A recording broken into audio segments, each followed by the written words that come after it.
叶晨的要求，若是放在以往，绝对会让这些人觉得是天方夜谭。可是，在少数人体验了叶晨的手段，以及多数人目睹了叶晨的冷酷之后，这些人心里都觉得叶晨的要求一点都不过分，所以他们每个人都点头如捣蒜一般，生怕表态晚一步又被叶晨抓住把柄。叶晨见他们都点头答应，微微一笑，开口道：既然你们都没意见，那我们就从现在开始实行了。眼下这间牢房又脏又臭，所以你们所有人一起先来一个大扫除，务必要打扫得一尘不染，否则的话，你们所有人一起受罚。一众人不敢多说，连忙开始了前所未有的大扫除。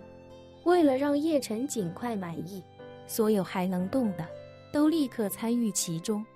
他们将许久不换的被褥全都丢进卫生间，留下几个人专门负责清洗，剩下的人则一股脑地开始拼命打扫各处的卫生。他们知道，如果叶晨对卫生有半点不满意，他们都免不了一顿皮肉之苦。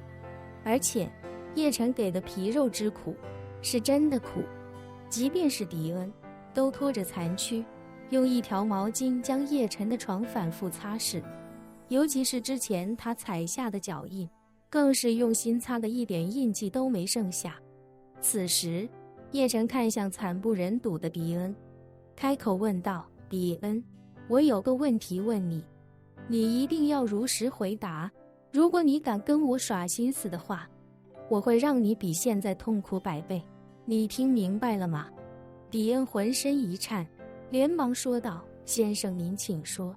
只要是我知道的，我一定不会有任何隐瞒。叶晨点点头，开口问道：你在布鲁克林监狱有没有听说过一个名叫周彼得的华裔犯人？周彼得？迪恩摇了摇头道：从来没听说过这个人。叶晨反问：你仔细想想，你的记忆中关于这个人名的记忆一点都想不起来吗？迪恩一脸惶恐地说道：先生，我真的没有撒谎，您说的这个人名我从来都没有听说过。叶晨看得出迪恩并没有撒谎，而且他也没有奢望能够从迪恩这里打听到周彼得的消息，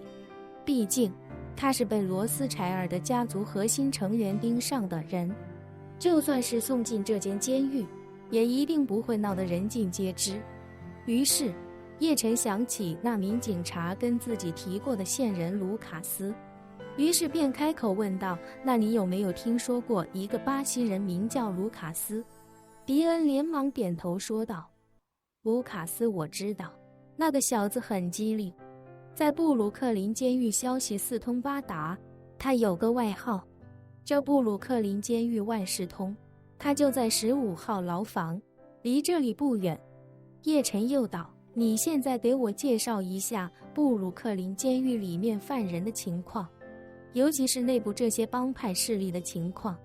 迪恩想了想，开口道：先生，布鲁克林监狱一共有2个监区，我们现在所处的是第1监区，每一个监区都有一位老大，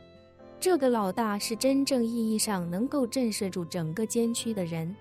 说着，迪恩又道：我们所在的第1监区，老大是大名鼎鼎的墨西哥毒枭古斯塔沃·桑切斯，这个人非常厉害，据说他被美国警方抓捕之前，身价超过100亿美元，不过他被判了终身监禁，并且不得假释。他的家人目前继承了他在墨西哥的毒品销售帝国。在他入狱之后，陆陆续续往监狱里输送了一批死忠，这些人在监狱里保护他，并且帮他坐上了监区老大的地位。有这帮毒贩在，第1监区全美成了死亡率最高的监区。叶晨继续问他：那第2监区呢？迪恩道：第2监区的老大是纽约帮派里10年前的老大约瑟夫·诺里斯，他当初在纽约非常风光，手下有很多小弟，意大利人就是在他入狱之后才崛起的。他还在外面的时候，那帮从西西里来的意大利人，就算在纽约放个屁都要夹紧屁股。叶晨点了点头，又问还有多久到晚饭时间。迪恩抬头看了一眼电子钟表，连忙道还有40分钟。好，叶晨淡淡道，等到了餐厅，你介绍一下卢卡斯跟我认识。迪恩毕恭毕敬地说道，好的先生，我一定帮您介绍。叶晨笑了笑，忽然问他，对了迪恩，你应该不会趁着吃饭的机会向狱警告状吧？迪恩连忙摆手道，不会的，不会的，先生，请您放心，我绝对不会向狱警告状。在这个监狱里面有一个不成文的规定，内部问题内部解决，绝对不能寻求狱警的帮助。一旦一个人开口向狱警求助，那就是坏了规矩，在这个监狱里面就会沦为最底层的一员，所有人都会欺负他。迪恩并没有撒谎，